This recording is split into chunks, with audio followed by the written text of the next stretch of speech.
2 aos Coríntios, capítulo 12, verso 15, assim nos diz a palavra de Deus: Eu de boa vontade me gastarei e ainda me deixarei gastar em prol da vossa alma. Se mais vos amo, serei menos amado? Vamos orar, irmãos. Feche os seus olhos, vamos nos colocar diante do Senhor. Pai, mais uma vez nos colocamos diante de Ti, mais uma vez lemos a Tua palavra, pedimos a iluminação do Teu Espírito para compreendê-la e para praticá-la. Confiamos em Ti, Deus. Se o Senhor nos ajudar, então conseguiremos. Tenha misericórdia de nós. Me ajude também a Laís, de maneira que possamos comunicar a Tua palavra nessa noite, com fidelidade, com clareza. É a nossa oração em nome de Jesus. Amém. Meus irmãos, no domingo passado, continuando a expor esta epístola, eu disse aos irmãos que, lendo esta epístola e outros textos da Escritura, eu tenho tentado procurar saber o que motivava o apóstolo Paulo em seu trabalho. Certamente, o Senhor Jesus, a obra que Jesus fez na vida dele, o chamado de Jesus, algumas coisas a gente entende que devem motivar qualquer ministro do Evangelho, motivaria ou motivou os apóstolos, deve motivar os crentes, mas tentado também, além disso, conhecer algo ainda mais específico em relação ao seu trabalho. De forma ainda mais clara, o que é que eu estou querendo dizer? Paulo diz assim: pesa sobre mim a preocupação com as igrejas. Veja bem o que é que o apóstolo está dizendo. Há uma responsabilidade sobre ele, algo que o acompanhava cotidianamente. E aí ele diz: quem se enfraquece, que eu não me enfraqueça. Quem se escandaliza, que eu não me inflame. O apóstolo Paulo, então, estava dizendo que quando alguém fraquejava na fé, ele sentia a fraqueza do fraco. Havia empatia, ele sentia o que seus irmãos na fé sentiam. Quando alguém escandalizava ou pecava, de acordo com a palavra de Deus, Paulo ardia por dentro, inflamava. Qual é a ideia? Amor, zelo, um desejo sincero de ver o outro arrependido, curado, de pé. São coisas que nos mostram quem o apóstolo Paulo era, como ele encarava a vida cristã. A gente sabe que, para ele, como ele mesmo disse, o viver é Cristo. Isso diz muito sobre ele, sobre tudo que ele experimentou. A razão da sua existência, da existência dele, era Jesus. Tudo para ele, tudo para a glória de Cristo. Nada era pesado o suficiente.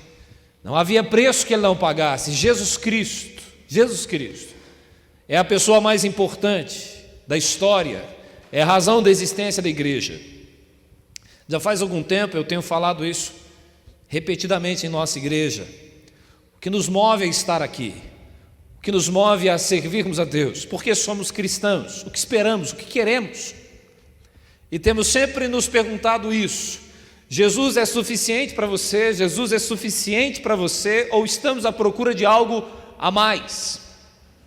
A pessoa e a obra de Jesus são bastantes para nós, ou Jesus precisa de um auxílio?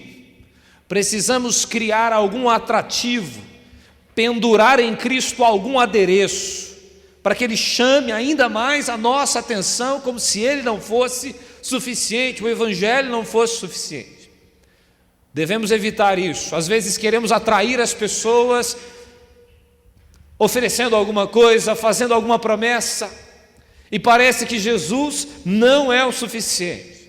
A pessoa precisa ganhar algo além de Jesus, para que ela fique satisfeita e queira estar em uma igreja. A ideia é: se tudo se acabar e você tiver Jesus, você tem tudo, porque Ele é a razão da sua existência. Se Ele te abençoar com bênçãos materiais, com muitas, com riqueza e prosperidade ampla, se Ele fizer isso, louvado seja o nome dEle. Não é pecado experimentar prosperidade material e financeira, mas não é isso que vale mais na vida. Então, quando a gente olha para o ministério do apóstolo Paulo, a gente lê lá no livro de Atos, ele dizendo assim: em nada considero a vida preciosa para mim mesmo, contanto que eu cumpra o meu ministério, a carreira que eu recebi de proclamar o evangelho da graça de Deus. Veja que para Paulo a vida dele não era a coisa mais importante. É interessante a gente pensar nisso. A coisa mais importante da vida não é a vida em si, é o autor da vida, o Senhor Jesus Cristo, aquele que morreu na cruz do Calvário em seu lugar e te deu a vida eterna. Isso vale mais do que qualquer coisa nessa vida. Deveríamos estar à procura disso, satisfeitos com isso. Jesus Cristo deve ser suficiente para a gente. Aí quando a gente olha para o apóstolo Paulo, como eu disse semana passada, e a gente pensa da seguinte maneira: ele recebeu uma quarentena de açoites menos uma, ou seja, 39 chibatadas, em 5 ocasiões distintas, não porque fosse ele um malfeitor, porque ele era fiel a Deus, por amor ao evangelho, por amor a Deus, por ser obediente, sofreu. E na semana passada, e repito agora, eu quando leio aquele texto me pergunto: primeira chicotada, vale a pena ser cristão? Primeira chicotada por Jesus? Às vezes parece distante da gente, mas eu queria que você imaginasse, ao final deste culto, você saindo dessa propriedade na rua, alguém ou um grupo de pessoas apedrejasse você e sua família, com todo tipo de pedra que tivesse na rua, independentemente do tamanho, e você se perguntasse: por que é mesmo que a gente está sendo apedrejado? E alguém dissesse: porque vocês são cristãos, é por causa disso que vocês estão sendo apedrejados. E nesse momento, não estou colocando sentimentos nele, mas imaginando que talvez pudesse passar na minha cabeça, na sua cabeça: ser cristão é isso então? Porque andam dizendo coisas diferentes. Quando você se torna cristão, parece que as coisas que não funcionavam, funcionam de uma maneira, tudo prospera, tudo vai para frente, e você não tem mais problemas. E aí eu vejo alguém que era crente de verdade, sendo chicoteado, apedrejado, passando fome, nudez, frio, em naufrágios, e tudo isso por amor a Cristo. E em momento nenhum Jesus deixou de ser quem era para ele. Pelo contrário, Paulo mesmo disse: pelo que eu tenho prazer do sofrimento, na angústia, tudo aquilo que tem a ver com o Senhor Jesus enchia o coração dele de alegria. É assim, sofrer por ser de Jesus, ser tratado como alguém que está em Jesus, era para ele uma honra, um privilégio, sofrer daquela maneira. Então, quando a gente olha para textos assim, eu particularmente fico me perguntando: o que motivava o apóstolo Paulo em seu trabalho? O que motiva você? O que me motiva a estar aqui nessa noite? Fui obrigado a estar aqui, vim aqui à procura de quê? Vim trocar uma ideia, vim rever um amigo, vim porque tenho que ter uma espiritualidade, porque preciso me reunir. Nós estamos aqui com frequência, aqui. E qual é a razão? O que nos move? Eu disse isso uma vez para um irmão da nossa igreja e repito: se Jesus não é a razão para você estar aqui, você muito provavelmente está perdendo o seu tempo. porque tudo que você faz aqui não sendo por Jesus é vão. É vão. E quem está aqui não sendo por Jesus, irá se frustrar muito rapidamente. Se você frequenta uma igreja local e não olha para Jesus, alguém vai frustrar você. Alguém vai decepcionar você. Porque somos um grupo de pecadores que se reúnem nesse lugar. Pecadores que querem a graça de Deus para suas vidas. Não há ninguém perfeito aqui. Ninguém aqui pode exigir perfeição de ninguém aqui. O único entre nós sem pecado é o Senhor Jesus, que está entre nós nessa noite. O sem pecado está entre nós, e é Jesus de Nazaré. Os demais não são. Então não espere perfeição dos pecadores, eles não conseguirão. Então é interessante eu dizer isso. Eu já visitei crentes chateados com alguma coisa na igreja, e já visitei esses crentes pedindo para eles: olha, volte, fará bem para você voltar. E aí nesse momento, talvez alguém até quisesse dizer assim: volte e ninguém vai fazer nada de errado com você. Volte e ninguém vai pisar no seu pé. Volte e ninguém vai te frustrar. Mas quando eu converso com esses queridos que se afastam, eu digo assim: volte. E muito provavelmente no primeiro dia do retorno, alguém vai pisar no seu pé. Muito provavelmente. Escreve aí, se não acontecer, vai acontecer em breve. Alguém vai te decepcionar, alguém não vai te cumprimentar, alguma coisa vai dar errado, irmão. Porque você está entrando num ambiente cheio de pecadores. E mais cedo ou mais tarde, esse pecado, esse velho homem, em um ou em outro, esse velho homem aparece e faz alguma coisa errada. Aí, como diz a Escritura, com espiritualidade corrigimos os faltosos. Com espírito de brandura, corrigimos os faltosos. E prosseguimos.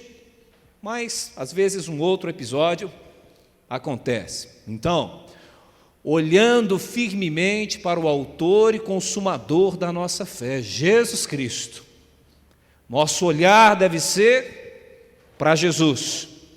Não estou com isso dizendo assim: então a gente não serve para nada, para ser modelo para ninguém. Não, não é isso. O que eu quero dizer é que os irmãos e as irmãs que estão entre nós, irmãos valorosos, irmãs que se esforçam para buscar a Deus, que em vários aspectos de suas vidas são exemplos para os mais jovens, mesmo estes irmãos são pecadores e são passíveis de erro. E às vezes você se espelha em alguém, e de repente este alguém peca, decepciona você. E as pessoas deixam as igrejas porque se decepcionaram com alguém, alguém feriu, alguém machucou, alguém fez isso, alguém fez aquilo outro. Então, esteja aqui, me refiro na igreja, não necessariamente nesse espaço, na igreja de Jesus, por causa dele. Espere dele aquilo que você deve esperar, ou seja, aquilo que ele prometeu. Ele é santo, ele te salva, ele te redime, ele te ajuda, ele te alegra, ele te fortalece. Ele te ouve quando ninguém te ouve, ele está sempre presente. Quando ninguém mais está, ele está lá. Ele te coloca de pé. É Jesus, ele vai te levar para o céu. Ele é a razão da sua existência, da sua vida. Nele você existe, nele você respira. Ele que te dá tudo. É Jesus. A ele toda a honra, toda a glória. É para ele. Olhe para ele, espere dele. Ande com ele, fale com ele todos os dias. É Jesus Cristo. A sua razão deve ser o Senhor Jesus, por amor a ele, certamente.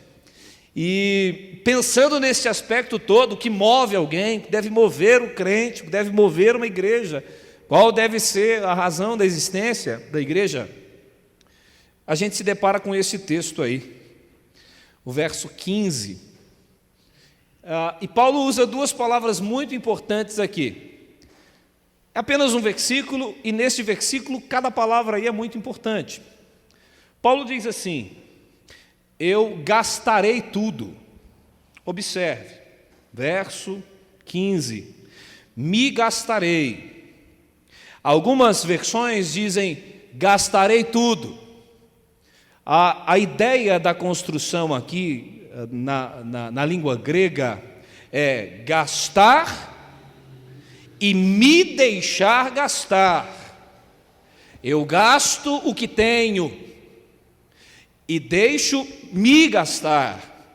O que Paulo estava dizendo aqui, a gente vai ver qual era a motivação: por amor aos outros, pensando na salvação dos outros, pensando na igreja, por amor a Deus, em obediência a Deus. Paulo está dizendo: eu estou disposto a gastar o que eu tenho, tudo o que eu tenho.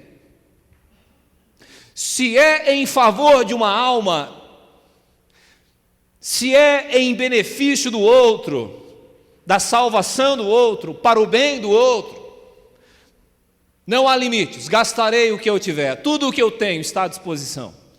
Se eu tenho dinheiro, meu dinheiro está à disposição. Se eu tenho habilidades, elas também estão à disposição.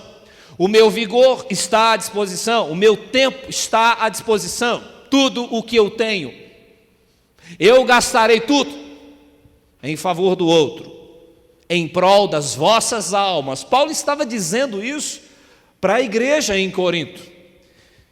E aí, vamos pensar nessa parte primeiro: gastar o que temos em favor do outro. Isso parece tão contrário ao que a gente vê e ouve hoje em dia, quando o meu dinheiro é para mim, o meu dinheiro é meu, é para o meu conforto, meu crescimento, meu lazer, minhas habilidades para mim, meu tempo para mim, tudo que eu tenho para mim, e não para o outro, e não para o outro. E Paulo está dizendo que, na verdade, não é assim que as coisas devem ser. Quem coloca tudo o que tem à disposição do outro, ou pensando no outro, demonstra que entendeu o Evangelho. E Paulo disse isso numa ocasião, quando ele disse, se despedindo, dos presbíteros lá em Éfeso, ele disse assim, lembrando o que Jesus Cristo disse: mais bem-aventurado é dar do que receber. É mais feliz quem dá, é mais feliz quem doa, quem abençoa, quem coloca o que tem à disposição do outro. Esse tipo de palavra de Deus para o nosso coração, às vezes costuma gerar alguma inquietação em nós. Quando você para e pensa assim, eu penso mais em mim ou no outro? Que tipo de pessoa eu sou? Até agora, quem eu tenho sido? Quem eu serei? E também já tendo falado sobre isso algumas vezes, seja aqui ou durante a minha vida cristã, pastor às vezes sofre muito com isso. Com o quê? Eu estou aqui no púlpito dizendo essas palavras e algumas pessoas ouvem e descartam com a maior facilidade do mundo. As pessoas ouvem isso: você deve pensar no outro, deve gastar o que você tem em favor do outro. As pessoas ouvem, beleza? Tudo bem, segunda-feira, cada um vivendo para si. Cada um vivendo para si. O que eu faço pela alma do outro, pela salvação do outro? Nada, eu cuido do meu. Mas cada alma prestará contas de si a Deus. A palavra de Deus nos diz que Paulo gastava o que tinha. Ele mesmo disse, eu não fui pesado a vocês. Quando era necessário, ele fazia suas tendas. Nesse contexto, ele vai dizer que nem ele, nem aqueles que ele enviou foram pesados à igreja. Paulo diz, eu não estava buscando o dinheiro de vocês. Pelo contrário, eu estava fazendo por vocês. Ao invés de tirar o dinheiro de vocês, eu colocava à disposição de vocês tudo o que eu tinha à disposição. Maravilha, irmão, é quando você vê que alguém entende isso. Imagine só, uma reforma no prédio da igreja, talvez não seja esse o contexto hoje em dia, mas eu vou usar o exemplo mesmo assim. Imagine, uma reforma no prédio da igreja ou na casa de um irmão e precisam do seu carro para levar saco de cimento. Aí você olha para o seu carro e diz, meu carro, saco de... Então, pastor, acabei de comprar esse carro, irmão. Não vai dar para colocar isso aí, você entendeu? Às vezes não é necessário mesmo, não estou dizendo que sempre vai ser necessário isso, mas o exemplo é mais para mostrar isso. Então, e quando é necessário? Colocar uma coisa que você tem à disposição. Irmãos, eu já participei de congressos de louvor, de igreja, às vezes que tinha mais de uma banda, e às vezes você chegava para tocar, e por exemplo, imagine que eu não levei o meu violão, e tinha uma banda anterior. Você chega perto do cara do violão e diz assim: eu posso usar seu violão? Tem cara que olhe, meu violão, que eu mandei lá no Murilo Luthier para arrumar, cobrou 15 mil reais para arrumar esse violão, tive que deixar um rim lá, irmão. Não vai dar, é meu, custa caro isso aí, irmão. Não, sabe esse negócio? É meu carro, meu violão, meu dinheiro. Irmão, vamos fazer o culto lá na sua casa. Na minha casa, aqueles meninos do pastor correndo, do catarrento, sujando meu sofá. Nosso, não, minha TV, comprei de 90 polegadas, me vai quebrar, vai colocar os dedos. Minha TV, meu. Aí você sai daqui e morre. A TV ficou aí para qualquer um. Não é? A gente não tem nada, a gente é tão pequeno, mas é tudo meu. Irmão, a igreja precisa disso. Você tem habilidade, a gente ficou sabendo que você sabe fazer isso. Pastor, é 50 mil, mas você cobra isso aí fora? Não. Para a igreja é diferente. Veja bem, o pastor não está dizendo que todo mundo que tem uma habilidade tem que trabalhar para a igreja gratuitamente. Não estou dizendo isso.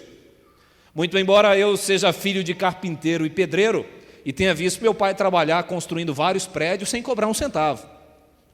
Ele faz isso com alegria. Aí ele sempre fez isso? Não, às vezes ele cobrava lá o valor do dia, mas sempre abençoava a igreja. Nunca era assim o preço praticado. Sempre tinha assim: é a minha igreja. Eu sei fazer, se eu sei fazer. E nesse momento, isso não está me impedindo de ganhar o meu dinheiro. Veja bem, eu sei fazer, e nesse momento isso não está me impedindo de ganhar meu dinheiro lá fora, de sustentar minha casa. Então eu posso fazer, não vou cobrar. Eu não vou cobrar, eu posso abençoar. Veja bem, meu talento, coisas que eu tenho, meu carro, minha casa, tudo isso. Se necessário for gastar isso, pode gastar. Não tem problema, pode gastar. Eu me lembro de uma coisa, acho que se aplica relativamente aqui. Um amigo presbítero que numa segunda-feira entraram no frigorífico dele e assaltaram o frigorífico. Os ladrões entraram, aquela coisa toda. Ele me ligou dizendo aquilo, foi um negócio bem triste. Aí no dia seguinte, bateu o carro e deu PT no carro. Aí eu lembro que eu tinha pregado num domingo, falando que coisas ruins podem acontecer com qualquer um, as coisas podem piorar para qualquer um, mas que quando a gente tem Jesus, a gente sempre está bem, a gente sempre fica bem. Aí ele falou para mim assim: eu acho que você estava pregando para mim. E aí ele falou uma coisa que aquilo me marcou. Ele disse assim: olha, se Deus quiser continuar tirando, se isso é para me aproximar dele, ele pode continuar tirando. Se é Deus que está tirando, pode tirar. Veja bem, a ideia é: eu quero o Senhor na minha vida, quero ser fiel a Deus, quero estar com Deus. Ter ou não ter as coisas, isso não é uma coisa que me define. Meu coração não está nessas coisas. Eu digo para vocês, os exemplos bíblicos de quem coloca o coração nas coisas são sempre ruins. Alguém teve uma colheita maravilhosa, come, bebe, regala-te, mandou destruir celeiro, reconstruir maior, e aí ouviu uma voz que dizia: louco, esta noite pedirão tua alma, e o que tens preparado, para quem será? De vez em quando há algum irmão, alguma família necessitada entre nós, e aí a gente faz irmãos, vamos ofertar, cada um dá o que pode, e aí a gente oferta. Nesse momento, como é que você fica? Meu dinheiro, suado, e o outro preguiçoso. Não é preguiçoso, né? E o meu dinheiro para o outro, não é seu dinheiro. Nós somos mordomos daquilo que Deus tem nos dado, a gente administra o que é de Deus, é dele. Então, pastor, a partir de hoje ninguém paga as suas contas, ninguém cuida de si, está tudo à disposição. Irmãos, com responsabilidade, sobriedade, amor. Se todos nós tivermos essa consciência que o que nós temos está à disposição do reino de Deus, nada vai faltar nas nossas casas, nós vamos cumprir todos os nossos compromissos, pagar as contas, comermos, temos um lugar para a gente morar, nada vai faltar. Se a gente entende isso e vive de acordo com a palavra de Deus, as coisas irão fluir muito bem para a gente, para a igreja. Você lê lá sobre a igreja primitiva e a Bíblia diz que à medida que alguém tinha necessidade, eles vendiam as propriedades e repartiam o produto entre eles à medida que alguém tinha necessidade, e a Bíblia diz, de maneira tal que não havia entre eles necessitados. A gente acabou de cantar aqui sobre Barnabé, inclusive ele fez isso, vendeu um campo e levou o dinheiro, o valor correspondente à venda, para abençoar os necessitados. Veja bem, minha propriedade, minha propriedade, minha propriedade. Não é minha propriedade. O Barnabé colocou a propriedade à disposição para abençoar alguém. Então, a gente lê aqui, me gastarei, ou na verdade, gastarei tudo, gastarei o que eu tiver, dinheiro, bens, habilidades, enfim, vigor, tempo, o que eu tenho, está à disposição do reino de Deus. Eu queria que você agora aí no seu lugar, você consigo mesmo, na sua mente, você consegue dizer isso para Deus agora? Você consegue dizer isso para Deus aí no seu coração? Senhor, o que eu tenho está à tua disposição. Senhor, o que eu tenho está à disposição do reino do Senhor. Se for necessário gastar, pode gastar. E uma coisa interessante é a palavra de boa vontade. Ninguém foi enganado, oprimido, nenhuma promessa, dê seu terreno que Deus te dá 10, nada disso, de boa vontade, de coração, porque eu quero fazer, não porque eu fui enganado, não me prometeram nada, mas eu quero fazer, tudo que eu tenho, tudo que eu sou, está à disposição. Então, só essa parte, irmãos, já fala muito ao nosso coração, que Deus nos abençoe muito em nome de Jesus. Tudo que Deus tem colocado na nossa vida, se for preciso gastar isso, por amor ao reino de Deus, faça isso de coração, em nome de Jesus. E a outra parte desse mesmo verso, que parece ainda mais incômoda, que é assim, uma coisa é gastar o que eu tenho,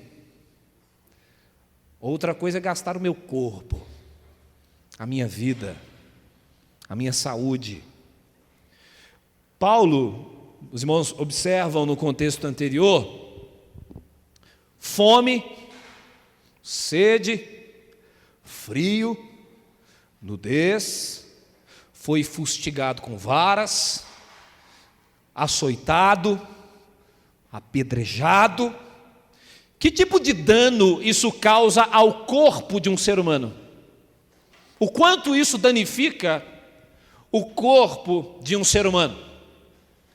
Aí alguém diz assim, então, eu de boa vontade me deixarei gastar.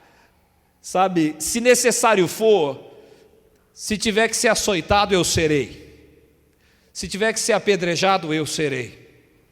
Se é para que alguém conheça o Evangelho, se é para agradar a Deus, eu farei isso, eu me deixarei gastar. Como uma vela, irmãos, que onde está, clareia, ilumina, mas enquanto faz isso, ela se desgasta, ela se acaba, enquanto emite calor e luz. O que Paulo estava dizendo é, eu não tenho problema com isso, se é para me desgastar, por amor a Deus, se essa é a vontade de Deus, pois que seja. Imagine só Deus dizendo, então, eu tenho uma obra para você realizar, você vai passar fome, vamos comigo?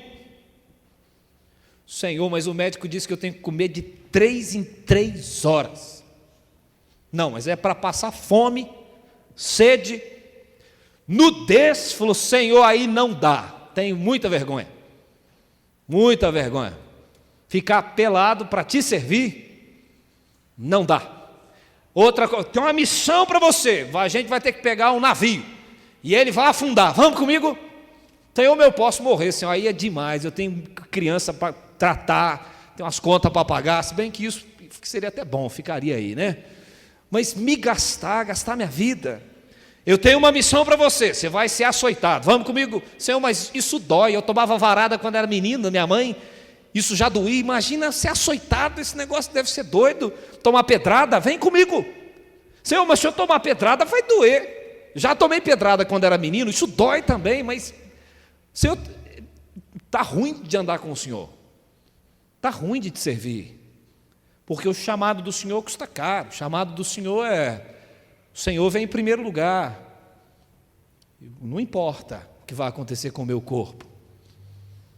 E aí uma coisa interessante aqui, isso fica claro, porque isso parece até estar na contramão de muita coisa que a gente tem dito aqui. Veja bem, a gente precisa cuidar da gente mesmo, a gente precisa dormir bem, precisa se alimentar bem. A Bíblia diz, cuida de ti mesmo e da doutrina. Exortação de Paulo a Timóteo, todo mundo deve cuidar bem de si mesmo, mas é possível que Deus te chame para fazer algum trabalho em que estas coisas se tornem secundárias, e que talvez você não consiga se alimentar tão bem, dormir tão bem. Fico pensando assim, vou usar o nome aqui, reverendo Ronaldo Lidório e a sua esposa, no meio da Amazônia, fazendo o trabalho, e certamente algumas coisas ele, naquele contexto, ele não teria acesso. Então, sofrer privações, não ter o conforto, abrir mão disso, sofrer corporalmente falando, para cumprir uma missão, anunciar o Evangelho, por amor a uma alma, por amor a alguém, não por mim, mas por amor a uma outra pessoa. Então veja bem, uma coisa é assim, eu te convidei a fazer esse exercício, falar para você mesmo, tudo que eu tenho está à disposição do Senhor. Tudo o que eu tenho, Senhor, fique claro, não é à disposição do pastor Daniel, não é à disposição do conselho da igreja, não é à disposição do presbiterianismo, é à disposição do Senhor Jesus. Senhor, tudo que eu tenho está à tua disposição. Se o Senhor quiser gastar tudo, pode gastar, porque é tudo seu. E não apenas o que eu tenho, Senhor, quem eu sou. O Senhor me deu um corpo, uma mente. O Senhor sabe o que esse corpo precisa, mas ele também está à tua disposição. Faça dele o que o Senhor quiser, o leve aonde o Senhor quiser, o submeta a quais condições o Senhor quiser, ele está à tua disposição. Eu enfrento qualquer coisa, se o Senhor mandar. Isso é o que a palavra de Deus mostra que motivava o apóstolo Paulo. E eu tenho aprendido como pastor a discernir uma coisa. Estou submetendo o meu corpo a condições precárias, por amor a Deus, por amor ao outro, ou para engrandecer o meu próprio nome, ou para atender a caprichos de quem quer que seja. É por amor a uma alma? É para que alguém seja salvo? Ou é para massagear o ego de alguém? São coisas diferentes. Por amor a uma alma, para que alguém conheça o Evangelho de Jesus, em obediência a Deus, vale sim sacrificar o corpo, mas não vale fazer isso para atender a caprichos de quem quer que seja. Eu tenho entendido que nós como crentes, seja liderança ou como crente, você precisa discernir estas coisas. O que está em jogo é a glória de Deus. Foi Deus que te mandou fazer ou você acha que Ele mandou? Se Deus te mandou fazer, faça, custe o que custar, mas se não foi Ele que mandou, você está se desgastando desnecessariamente. Então, há sofrimentos aos quais nós nos submetemos que não foram ordenados por Deus, é coisa nossa, Deus não está ali. Entre os pastores, geralmente isso é uma coisa recorrente, que se diz, alguns estão se matando achando que é em nome de Deus, mas na verdade não é. Às vezes é em nome de uma instituição, às vezes é em nome de um ministério próprio, de uma autopromoção, ou em virtude de alguma outra coisa, mas Deus não está ali. Então, que a gente aprenda a discernir as coisas.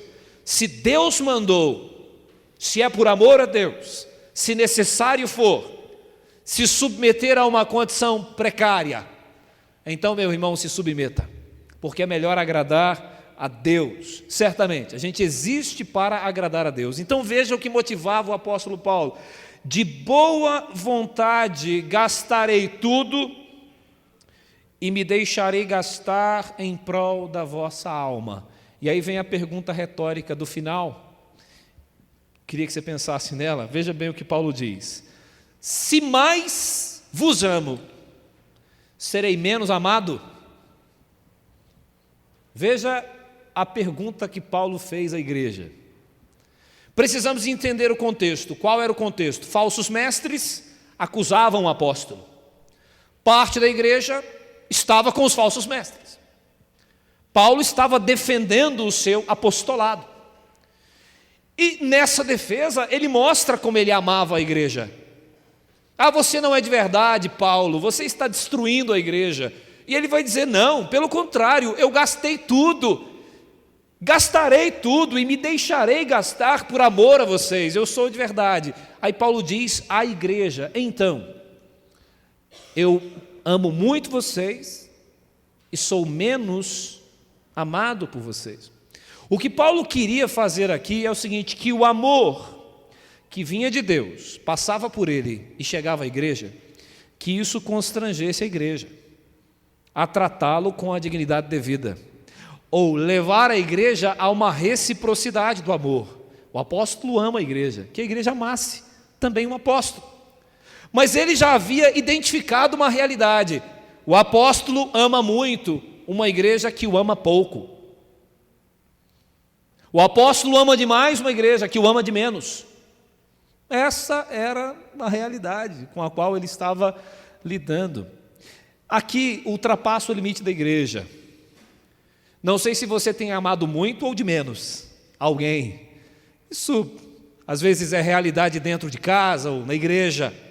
Você ama muito e às vezes imagina que haja uma troca: amo muito, receberei muito amor em troca. E tem gente que está nessa: o amor é uma troca, então eu amo e recebo. Mas nem sempre é assim. Nem sempre existe esta correspondência. Às vezes tem alguém amando muito e não sendo amado muito em troca, sendo menos amado. E que o que o apóstolo Paulo nos ensina é que nós temos um mandamento de Deus para amar, e que o nosso amor não depende da quantidade de amor que nós recebemos. A gente não ama porque alguém nos dará amor em troca. Nós amamos porque Deus nos amou primeiro. Vem amor de Deus para nós, e amor de nós flui para o outro. Nós não deixaremos de amar o outro pelo fato de ele nos amar menos. A todos os maridos aqui, amem suas esposas, independentemente do modo como vocês sentem o amor delas por vocês. Amem. A vontade de Deus é que vocês amem, independentemente do que recebam de volta. As mulheres, semelhantemente, amem seus esposos. Ainda que talvez sintam que o amor não vem de lá na mesma intensidade, no mesmo tamanho, não parem de amar, continuem amando. A ideia é que este amor que vem de Deus e passa por nós e alcança o outro, molde o outro, de maneira que as coisas estejam em uma determinada medida, que seja de acordo com a vontade de Deus. Mas eu tenho visto isso. Talvez um dos nossos maiores defeitos sejam estas interrupções. Falta-nos continuidade. Começamos e não continuamos, iniciamos e não terminamos. Encontramos uma desculpa para parar de fazer. Creiam, queridos, eu sei, a nossa mente vai nos apresentar argumentos razoáveis para deixar de amar alguém. Alguma coisa vai vir, o diabo vai dizer alguma coisa, o mundo vai dizer, você vai criar alguma situação. Não vale a pena amar alguém não é digno do seu amor, alguém não presta, alguém fez alguma coisa errada, pare de amar. Mas o mandamento de Deus para nós é: ame incondicionalmente e não pare de amar. Paulo não amava menos a igreja de Corinto porque ela o amava de menos. Ele deu a vida por eles. Como eu disse, fustigado com varas, açoitado, apedrejado, tudo isso era evidência de amor. E a esperança de Paulo era que a igreja de fato pudesse amá-lo mais. Mas a condição atual do amor da igreja não inibia Paulo de amar. Não sei se é a sua situação, né? O que você vive dentro de casa com relação à igreja. Uma vez, eu tinha um amigo que se envolveu com drogas e eu me lembro o dia que ele foi preso na frente da casa dele. Aquilo foi um negócio muito marcante porque ele fazia muita baderna na rua e a vizinhança queria que ele fosse preso. E o dia que a polícia finalmente foi buscá-lo para prendê-lo, a mãe dele segurava no menino, não querendo deixar que a polícia levasse, e ela gritava: é meu filho, é meu filho, é meu filho. E eu lembro que naquele contexto, até quem queria que o moleque fosse preso ficava assim: meu Deus, né? Ele é filho de alguém, ele é bandido mesmo, mas tem alguém que ama esse menino aí.